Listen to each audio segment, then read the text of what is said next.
Good morning, YouTubers. T-Square with T-Square Talks. Hope everybody's having a great day. Today, got a great video planned out for you guys. Today, I want to talk a little bit about geopolitical uncertainty, a lot of what's going on in Taiwan, a lot of what's going on in the Middle East, and a lot of what's going on in Europe. We have a lot just of uncertainty right now and how it could play out in the gold and silver market and the stock market. I think it's important that we talk a little bit about this. I'm still really bullish on gold and silver. Obviously, you know that. However, I'm still hoping for a little bit of a dip before the month comes to an end. And then next month, I see a huge rally coming where we will break through probably $35 silver pretty easily, and who knows how high we'll go after that. I expect that could happen sometime in the first week of next month, maybe the second week of next month, but I'm looking for a small pullback. Now, when I say pullback, I don't mean a huge pullback. I only mean like $1.50, but I'll explain that in a little bit. If you enjoyed today's video, please take a quick minute, hit that thumbs up button for me. It really helps out the channel. If you're not subscribed, hit that subscribe button. Check out all of our great videos. We post a lot of different types of videos, not just on the economy, gold, silver, but we also do a lot of prepping, a lot of cooking, a lot of unboxing, a lot of different stuff, and it's really some great videos on the channel. I'd like to do a special thank you to all of our channel members that help support the channel. It is only $1.99 a month to become a channel member. You get your name posted in the description on every video as of right now till I run out of room, but it's still plenty of time for that. And on top of that, your comments go right to my phone, which is pretty cool, so that way I don't miss any of your comments. And then on top of that, every month we do a special event where you have a shot at winning some free silver, and we do that live. So if you haven't seen one of them, you can go and click the live list and you can watch whatever the previous months were. Last month we used the Super Bowl, we did squares, some month we do all kinds of different stuff. It is free to enter if you are a member, so it's a lot of fun. With that being said, let's jump in and get talking about what we're going to talk about today. Now, before I get started, I'd like to do a quick recap on the price of silver and gold. We got silver trading at $33.75, which is pretty awesome because we're not seeing much big movement. And let's be honest, if we were going to see an upward trend, this is usually the time that we would see it. I'm hoping we're going to see kind of it stay mediocre, flat line between now and tomorrow when the markets open, and then hopefully when the markets open, they'll pull one of them, beat the price down a little bit, and we'll see that pullback that I am hoping for. Now, I'll be honest, if you don't have any silver, I always got to say this because there's some people out there that don't have any silver. They're watching these videos for the first time. They're waiting for a big pullback. I have a personal belief, if you ain't got any silver, you need to be very careful. Because where I think silver is going to go, it's going to make it harder to pick it up. And when the price goes up, generally you see, yes, the premiums stable out. However, if the buying is extreme because people start panicking, then you never know what can happen. I've seen the premium shoot up and the spot price shoot up at the same time. However, right now, if you've got a little silver and you've got a little leeway, you're sitting okay, then I am hoping to see something in the $32 range before between now and the end of the month, I'll say. We have the Fed meeting that starts up tomorrow. It is happening, today, but they'll give their announcements tomorrow. It is on the 17th and the 18th. And so we'll see what happens with the Fed meeting.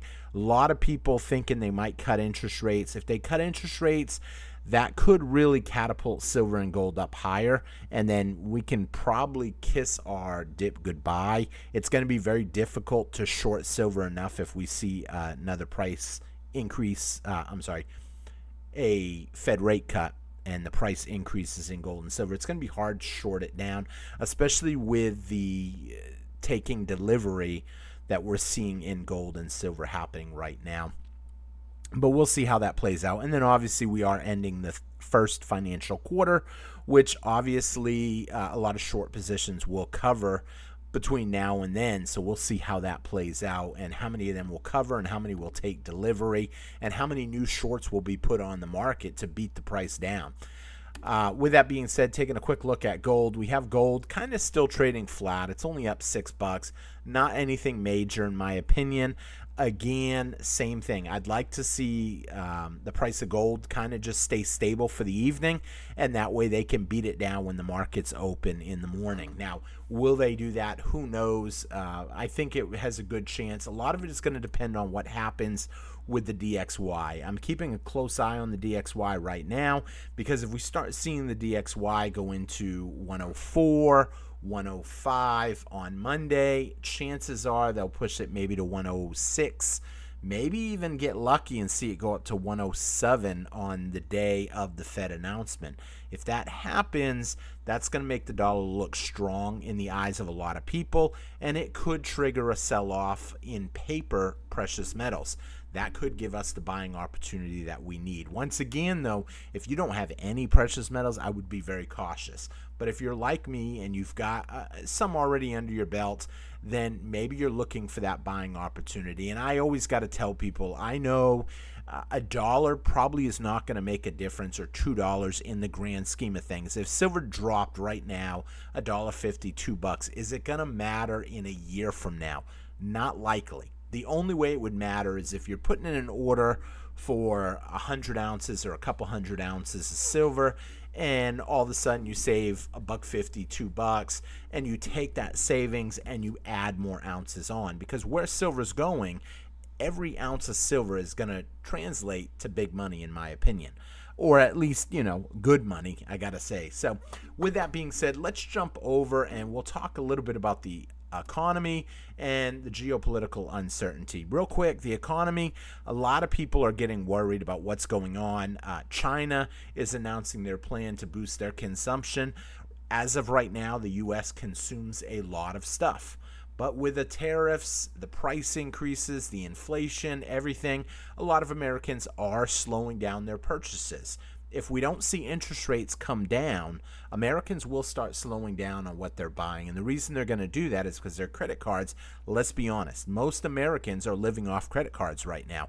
And when you're living off credit cards and the interest rates going up, it really squeezes people. So I think they're going to try to cut interest rates possibly tomorrow. Possibly they're expecting 3 or 4 cuts this year, whereas before we were only expecting 1 cut, and they actually came out and said we're not cutting interest rates this month. So don't expect an interest rate cut. A lot of that has been priced in the stock market, though, and that's why we've seen the stock price come down. However, I think they're going to cut rates. I think they're going to have to. When you really look at what they've said versus what they did, the majority of the time what they announce before is the opposite of what they actually do. So I would not be surprised to see 0.25% interest cut on Tuesday, and we'll see how that plays out. With that being said, though, the geopolitical risk right now that we're starting to see, obviously there's a lot going on with Taiwan, a lot of tit for tat back and forth.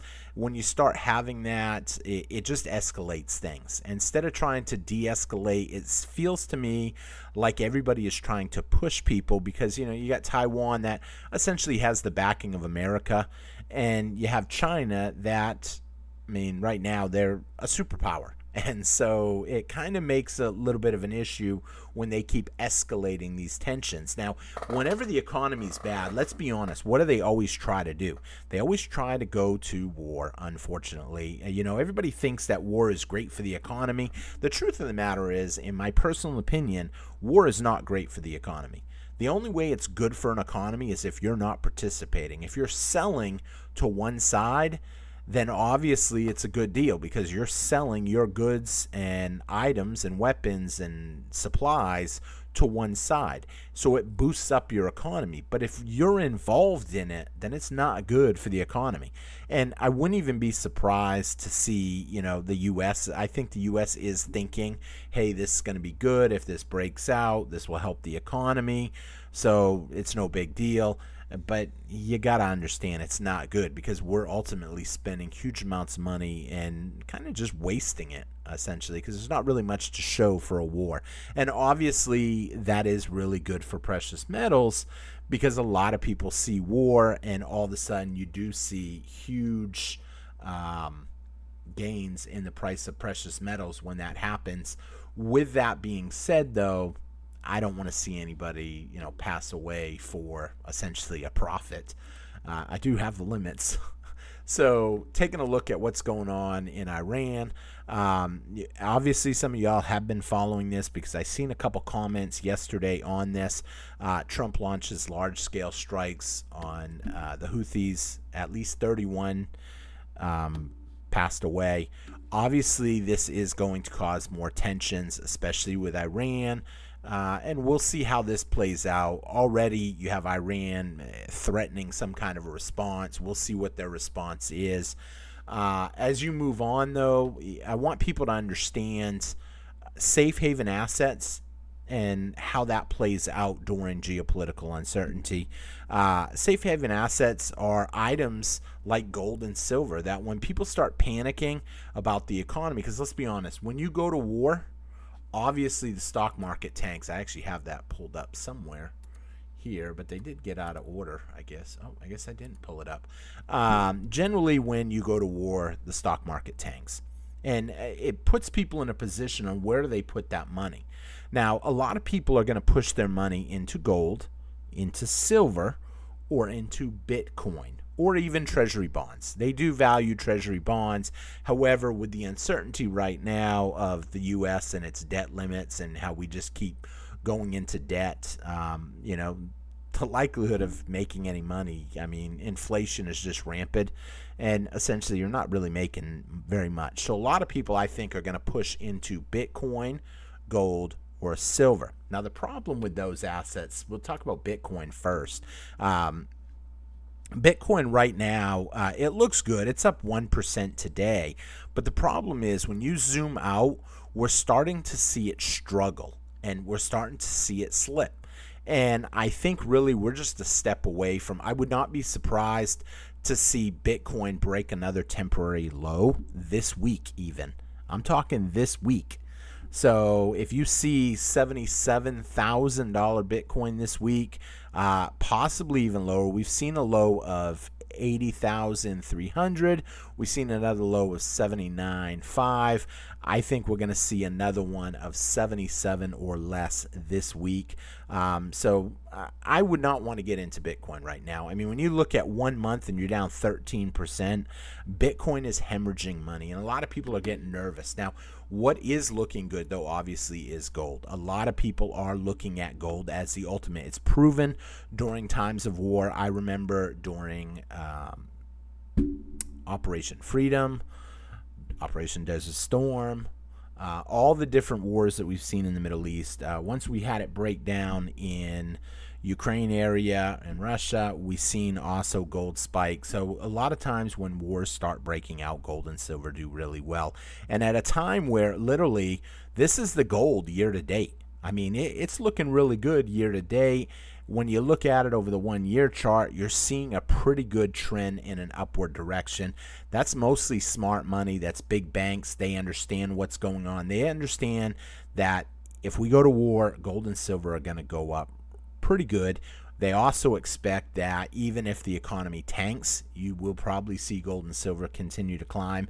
And then there's also the talks right now of where's all the gold? Does Fort Knox have it? What's going on? And the talk of, oh, it's no big deal, we're going to audit it. But there's still a lot of uncertainty with that also.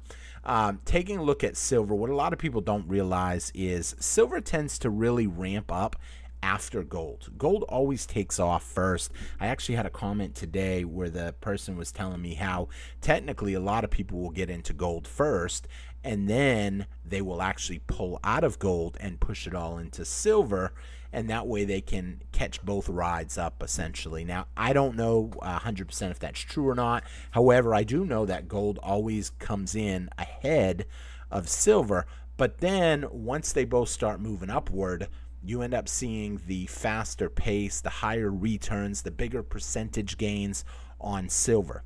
And with that being said, I want to be in the asset that's going to have the highest percentage interest gains. Right now, gold looks great. I mean, if I take a look at, let's see if I can pull up year to date and see. Let's see, what are we at? We're at, well, I don't want to say 60 days. I don't know if this has the percentage on this chart. Nah, this one doesn't have it right here. I was looking to see if it had the exact percentage gains over the last 60, 77 days, but I don't have that on this chart. But I can see, obviously, it is going up. I could pull it up on another chart. But with that being said, a lot of people, I was kind of shocked. I did a short the other day and had a lot of people tell me that they actually prefer gold over silver. That kind of really shocked me. You can let me know in the comments if you don't really want to write a big comment and you still want to put something in there, because I always ask people, if you would, put at least one comment in there, even if it's something simple like good morning. Go ahead and put in the comments, even if you want to put one word, gold or silver. I'm always curious what people say and who says it, because I do read every comment. Some of y'all know that. I'm really good about keeping up with comments and spending a lot of time, interacting with people, because, this is kind of my life. I really enjoy this. I spend a lot of time researching this type of stuff, and I get to know you guys pretty much on a one-on-one basis. And so I like to see who's choosing gold, who's choosing silver. There's no wrong or right answer, really. I mean, one will do better than the other, but I don't 100% know which one it will be. I believe it will be silver, but I don't want my opinion to influence your opinion. And so if you think gold is going to do better, I'll be honest, right now gold is looking phenomenal. I mean, we're seeing the big gains. However, a lot of people can't afford to invest in gold. And if you're buying little 1 gram bars of gold just to get some price increase, you're losing huge amounts on premiums, which means the premiums are the biggest factor that I look at every month. When I go usually it's around this week in the month. It's usually around the 16th, 17th, 18th, 19th that I start putting in my good orders.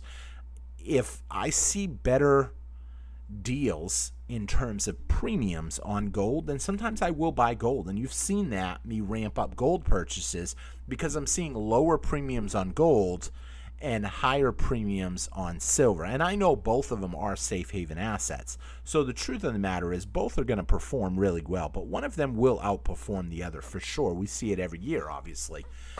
Taking a look also that I want to just do a quick mention on, since I know there's a lot of people that I talk to that talk to me, and they always have this dream of buying a house. A lot of people rent. And so when I talk to people, I tell people, if you invest in silver or gold now, you have a better chance of being able to afford a house later. And a lot of people always ask a lot of questions on that. So I have to sit here and explain this to people. When you have economic uncertainties and potentially war, the economy slipping, what always happens? You see gold and silver generally go up. And you usually see a lot of stuff go on sale. You see house values come down. You see car values come down. You see even products in stores come down in price. They run a lot of sales because when people aren't buying those, we'll say fancy Keurigs or whatever, and I only say that because I actually pulled my Keurig out of storage. I had someone stay with me, and I didn't have a Keurig. He's like, really? You just heat up a pot of water and mix your coffee in that? And I said, yeah, I'm pretty simple. And so he went and bought a Keurig while he was staying with me for the week, and I ended up using it as well. And I was like, I kind of like it. I have one somewhere. And so I went to my storage unit and I actually pulled it out. But I'm not a big fan of these fancy gadgets anyway. So needless to say, if the economy is slipping, you're not going to see people buying all these fancy gadgets, whether it's Keurigs, whether it's TVs, whether it's cars, whether it's houses. And what do they have to do? They have to run sales on it. So generally, you do see house prices start coming downward during war, during economic instability, and a lot of things lead to good deals. Same with car prices. A lot of car dealerships will end up slowing on their sales. Therefore, they run better deals to promote the selling. And you've got those people there working. Hopefully they don't have to lay off people, but when you have an economic slowdown, you have a lot of layoffs. Those layoffs translate to those people that get laid off, not just in car dealerships, not just in realtors, but across the board in stores, everywhere. When they get laid off, they obviously slow down their spending too, which also pushes the economy even lower. It makes it to where the government takes less in taxes because they're not able to make as much money. And in some cases, they do try to squeeze the people that are able to pay even more. And that's one of the reasons, another reason why I'm a big fan of gold and silver. It gives you the advantage of buying something that holds value. And here's the thing, when all that stuff is going down, what's going up? Precious metals. And therefore, you have an opportunity to trade. There's actually been situations in history where when the economy comes down and gold goes up, you have a better opportunity. If you take the 2008 housing crisis, that lasted a while. A lot of people think it was only 2008. We call it the 2008 housing crisis because that's when it started. But I actually picked up a house in, I want to say 2008. 9, was it 9, 10? I don't remember what year it was. And I picked it up dirt cheap. Why? Because houses were flooded on the market. And with those houses flooding on the market, the banks were eager to get them off their books. They were paying for the maintenance. They were having people vandalize them. They were paying the taxes. They were paying the insurance. They were having issues with upkeep because they do have to keep the lawns and stuff mowed. Otherwise, the city will come after them. It doesn't matter who owns it. The cities will go after them. And so banks have to shell out a lot of money. So they do want to get these properties off their books, which gives you an opportunity for a good deal. Now, that's awesome if you're seeing precious metals go up and you've been stacking for a while. It gives you an opportunity to maybe pick up a house for your stack, essentially. And maybe your stack, you've been stacking for a little while, but your stack has doubled, maybe even tripled in price, and it gives you an opportunity. And for people that think it can't triple in price, I mean, I remember when gold was $1,000. Here we are at $3,000. That's a triple. I remember when silver was $15. We're at $33. That's a double. Pretty easy. It's more than double, but we'll say a double. And I expect we haven't even seen the big gains when it comes to precious metals that we're gonna see. So the opportunity is there, whether you want to buy a house, whether you want to buy a car. In my personal opinion, I want to buy gold and silver now. And then I want to either be able to trade my gold and silver for the items I want or possibly have to sell it and get the items I want. I actually talked to someone in the comments one day. He ended up trading some silver for a riding lawnmower. I talked to another person. He traded some silver for a vehicle. So there's opportunities there when stuff starts getting chaotic. Now, if it's something I need, I don't have a problem trading my precious metals for it. I don't want to take my precious metals and sell it for fiat dollars that are getting debased every day and losing value. So with that being said, I hope you enjoyed today's video. If you did, leave a comment, gold or silver, in the comments. I love to hear what people think. And if you have not yet hit that thumbs up button, please take a quick minute, hit it. I know a lot of you are watching on smart TVs or other devices that you don't have that ability to hit it. And that's why I see a lot of people end up watching the videos, but they aren't able to hit the thumbs up button. And I still thank you for watching the videos. It really helps me out. However, if you can, take a quick minute, hit that thumbs up button and leave a comment. And on top of that, if you're not subscribed, do the ultimate thing and hit that subscribe button. And I can't thank you enough. And be sure to check out some of these other great videos. Like I said, we post tons and tons of videos. And with all these great videos, there's a lot of good information in here hidden, so I think you're going to have a great time watching some of these videos. Thank you all for watching, and I hope you enjoyed the video, and I will see you guys again tomorrow morning. We post every morning, and I'll see you guys tomorrow morning. Take care. Have a great week. It's definitely going to be an exciting one. Take care, everybody. Bye-bye.